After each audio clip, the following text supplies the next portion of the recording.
কাঞ্চনজঙ্ঘা এক্সপ্রেসের দুর্ঘটনা মনে করিয়ে দিল করমণ্ডল এক্সপ্রেসের দুর্ঘটনার কথা। নমস্কার, ইন্ডিয়া নিউজ বাংলায় আপনাদের স্বাগত জানাচ্ছি আমি ঋতুশ্রী মজুমদার। করমণ্ডল এক্সপ্রেস দুর্ঘটনায় মৃত পশ্চিমবঙ্গের রেলযাত্রীদের পরিবারের একজন সদস্যকে সরকারি চাকরির আশ্বাস দিয়েছিলেন রাজ্যের মুখ্যমন্ত্রী মমতা বন্দ্যোপাধ্যায়।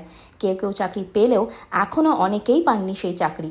কাঞ্চনজঙ্ঘা এক্সপ্রেস দুর্ঘটনার পর এমনই অভিযোগ করমণ্ডল এক্সপ্রেস দুর্ঘটনায় মৃত যুবকের পরিবারের। ঠিক এক বছর আগে গত বছর 2রা জুন ওড়িশার বালাসরে একটি মালবাহী ট্রেন সহ দুটি যাত্রীবাহী ট্রেন দুর্ঘটনার কবলে পড়ে। ট্রেন দুটি হল 1208-41 Coromandel express, 1208-64 Bengaluru Howrah SF express. ভয়াবহ সেই দুর্ঘটনায় কমপক্ষে 289 জনের মৃত্যু হয়।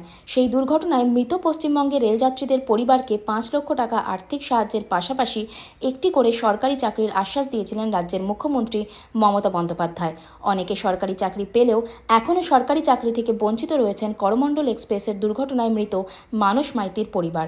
পূর্ব মেদিনীপুর জেলার পটাশপুর থানা এলাকার মানপুর গ্রামের বাসিন্দা মৃত মানস মাইতির স্ত্রী সুদেশনা ঘোড়াই মাইতি জানান, দুর্ঘটনার প্রায় 1 মাস পরে খোঁজ পাওয়া গেছিল মানুষের মৃতদেহ। পরিবারের অভিযোগ, ওই একই করমণ্ডল এক্সপ্রেসের অন্য যাত্রী মৃত মানুষের সহযাত্রীর পরিবার সরকারি চাকরি পেলেও বঞ্চিত রয়েছেন তারা। বহুবার নবান্নে ও সরকারি বিভিন্ন দপ্তরে গিয়েও কোনো লাভ হয়নি। আর্থিক সাহায্য পেলেও এখনও মেলেনি সরকারি চাকরি। মুখ্যমন্ত্রীর দেওয়া আশ্বাসের ওপর ভরসা রেখে পরিবারের লোকজন এখনও অপেক্ষা করছেন একটা সরকারি চাকরি পেলে সংসারটা কোনো রকমে বেঁচে যাবে বলে এখনও আশায় বুক বেঁধে আছেন তারা।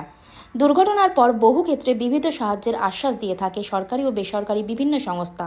অনেক ক্ষেত্রে দেখা যায় আশ্বাস আর বাস্তব রূপ পায় না। করমণ্ডল এক্সপ্রেসের যাত্রী মানস মাইতির স্ত্রীর জন্য একটি সরকারি চাকরির ব্যবস্থা করুক রাজ্য সরকার, চাইছেন মানুষের প্রতিবেশী ও আত্মীয় স্বজনরাও।